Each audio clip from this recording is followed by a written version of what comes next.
किया है कि काल को 1 लाख मानव शरीरधारी प्राणी प्रतिदिन खाने को चाहिए, और उसके कारण हम यहाँ संतान उत्पत्ति करते हैं।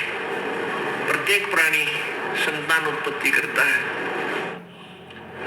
और फिर ममता आपस में आपने देखी होगी। बंदरिया अपने बच्चे को सीने से लगाए फिरती है। चिड़िया देखी होगी आपने, ये पशु पक्षी देखे हैं, अपने मुख में आहार लाते हैं कहीं से और घोंसले में बैठे अपने बच्चों को आकर खिलाते हैं। आप बाद में खाते हैं, पहले उनको छिकाकर फिर जाते हैं। कितना प्यार है वो बच्चे को, उनसे उनकी बुढ़ापे में उंगली पकड़ेंगे उन पक्षियों की।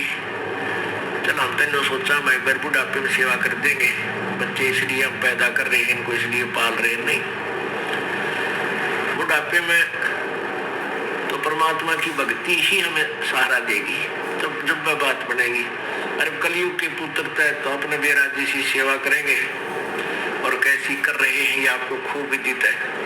तो ये सब कारण क्या है? काल ने हमें यहाँ बाई फोर्स और धोखा देकर हमें यहाँ पर रखा हुआ है। अब ये कितना सुंदर शरीर हमें नजर आता है अपना। अपने शरीर की रक्षा के लिए, इसमें कोई बीमारी हो जाए या सर्दी से बचाने के लिए कितनी व्यवस्था करते हैं, और इसको बनाए रखने के लिए, जीवित रखने के लिए, इसी के लिए हम सारा दिन लगे रहे पेट भरण की खातिर। और ये क्या है? ये काल का सुनियोजित एक जाल है, षड्यंत्र है। उसके द्वारा दिया गया हमारे को मिट्टी का खिलौना है। बेटा और बेटी ये मिट्टी के खिलौने बनाकर हमारे को दे दिए, और हम इनको अपना इन्हीं में उलझे हुए हैं। कल को पुत्र की मृत्यु हो जाती है, अपने हाथों फूकाते हैं, राख बन जाती है, उसकी सकल सूरत भी पहचान में नहीं आती है, कौन था कहाँ गया। तो ये धोखा नहीं तो क्या है? ठीक है, पुत्र नाम रहे, हम खुश रहते हैं, लेकिन ये हो रहा है, सबको मालूम है।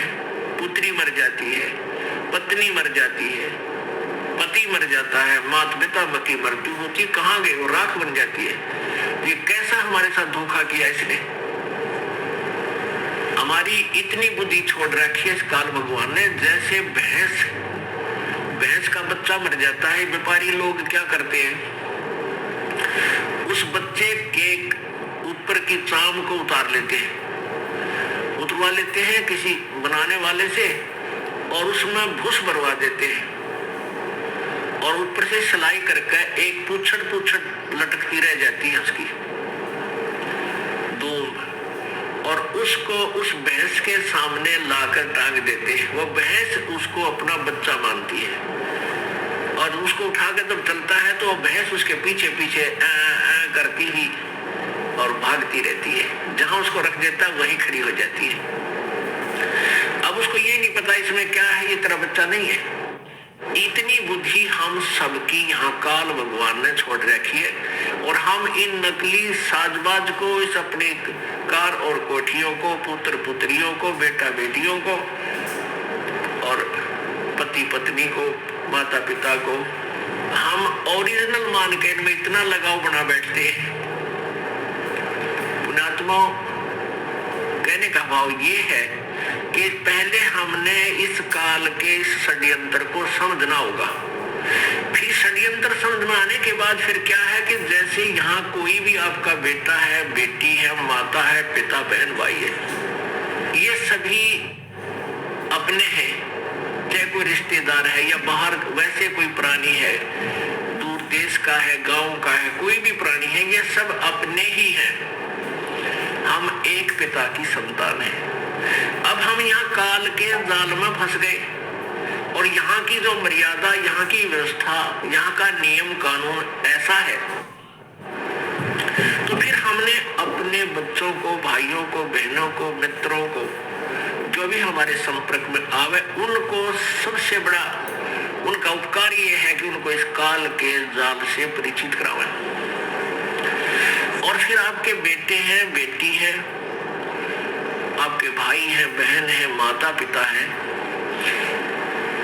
इनकी हमने सेवा करनी है। इनका जैसे भी हमारा इनको रोल है, इनके प्रति जो कर्तव्य है वो हमने भगवान से डर कर उसको पूरा भी करना है, क्योंकि ये सभी परमात्मा के बच्चे हैं और यहाँ सभी दुखी हैं। अब जैसे माता पिता जो बूढ़े हो जाते हैं, असहाय हो जाते हैं, अब उनकी सेवा करना आपका परम कर्तव्य बना है, क्योंकि माता पिता जब बच्चा या बेटा बेटी उत्पन्न होती है, बेटी उत्पन्न होती है उसका तो उद्देश्य पता होता है ये तो पराई होनी है, उसको भी प्यार से पालता है अपने सीने से लगाकर, ऐसा नहीं, क्योंकि उसको ये मालूम है कि हमें भी कोई ऐसे पाल कर एक बेटी देगा। और उसका मुख्य उद्देश्य बेटे के ऊपर रहता है कि बेटा बड़ा होगा, पुत्रवधू आवेगी और हम बूढ़े हो जाएंगे, हमें हमारी सेवा करेंगे, हमें बैठों को खाना देंगे, उंगली पकड़ कर इधर उधर हमें ले जाया करेंगे। तो इस उद्देश्य से वो बच्चों की परवरिश करता है, इस उमंग से रात देखता ना दिन देखता। तो जब वो बूढ़े हो जाते हैं तो वो डिजर्व करते हैं आपसे वो सेवा, और आप वो कर नहीं पाते। क्यों नहीं कर पाते? क्योंकि आपको ये नहीं मालूम कि हम यहाँ भयंकर जाल में फंसे हुए हैं और परमात्मा ने जो हमें यहाँ कर्तव्य दिया है उसको ना निभाकर भी हम दोषी बन रहे हैं, पाप के भागी बन रहे हैं, और काल तो हमसे पाप करवाता रहता है ताकि ये मेरे जाल में फंसे रहे। तो हमने परमात्मा के विधान से परिचित होकर इन सब नातों का जो भी आपकी भूमिका है, जो भी आपका रोल दिया है उसको निभाना है। बच्चों का पालन पोषण भी आपने बड़ी प्यार से करना है, ऐसे ढंग से करना है कि मालिक के बच्चे हैं और माता पिता भी मालिक के बच्चे हैं। आपकी ड्यूटी है बुढ़ापे में इनकी सेवा करना, इनको प्यार दे। बुढ़ा आदमी प्यार का भूखा होता है, प्यार तो बोल पड़ा बस उसने भूखा भी रह जाएगा। उसको पता है कि तेरी सटेज ऐसी होगी, जो मिल जाए वो खा ले, चुप करके नखरे मत करे। अब नहीं करते हैं जो समझदार होते हैं, तो उनको प्यार से बोल पड़ो, इतना ही काफी होता है। कोई वस्तु की चाह करते हैं तो तुरंत हाँ अवश्य करेंगे, माता पिताजी अभी करते हैं, चाहे 2 दिन लेट भी हो जाए पर बोला राजी, इतने में खुश हो जाया करें। और जब बच्चे हैं आपके तो बच्चों का भी आपने पालन पोषण करना इस दृष्टिकोण से चाहिए कि ये भगवान के बालक है, उस सच्चे मालिक के बच्चे हैं और हमारी ड्यूटी दे दी, हम इनके सेवक हैं। जैसे एक नौकरानी रखी जाती है, घर पे नौकरानी रखी जाती है और उसकी ड्यूटी लगा दी कि इस पुत्र की या पुत्री की, बेटा और बेटी है मेरी, उस मालिक ने नौकर रख ली और इनकी ड्यूटी लगा दी, उनका पैसा दे दिया कि ये इनका सामान है, इसको खाना खिलाना है, कपड़े पहनाने हैं, इस प्रकार इनको नहलाना धोना है और स्कूल छोड़ के आना है, विद्यालय ले जाना है और लाना है। अब वो बहन, वो नौकरानी या नौकर उस मालिक के बच्चे जानकर उन बच्चों की अपने बच्चों से भी ज्यादा केयर टेक करता है। और जब उसको निकाल दिया जाता है, नौकरी से निकाल दिया जाता है, तो मुड़ के नहीं देखता फिर उन बच्चों की तरफ। और जब तक वो नौकर रहता है, उनकी सेवा की ड्यूटी है, वो बहुत चिंतित रहता है कि मालिक गुस्सा ना हो जा, इनकी कोई सेवा में फर्क रह जा, कोई कमी ना आ जा, त्रुटि ना रहे। एक समय दास सर्विस करता था जब जेई की पोस्ट पे, जहां हमारा कार्यालय था उससे 2 मकान छोड़कर एक बड़े साहूकार सेठ का मकान था। उसकी एक बेटी थी, वो ज्यादा से ज्यादा 8-7 वर्ष की होगी, पहली या द्वितीय कक्षा में वो पढ़ती थी और उस लड़की का विद्यालय वहां से ज्यादा 1000 फुट होगा, 1000-1500 फुट की दूरी पर था। तो उस मालिक ने उस बेटी के लिए कोई साधन नहीं लगा रखा था, कोई रिक्शा वगैरह नहीं ला रखी थी, थोड़ी दूरी पर था। उस नौकरानी से कह रखा था कि आप इसको सुबह छोड़ आना, नवा धोवा के कपड़े ड्रेस बना के, और जब इसकी छुट्टी हो ले आना। वो उसको ऐसे ही प्रतिदिन लेकर जाती थी और छुट्टी होते ही उसको ले आती थी, पैदल ही लाती थी।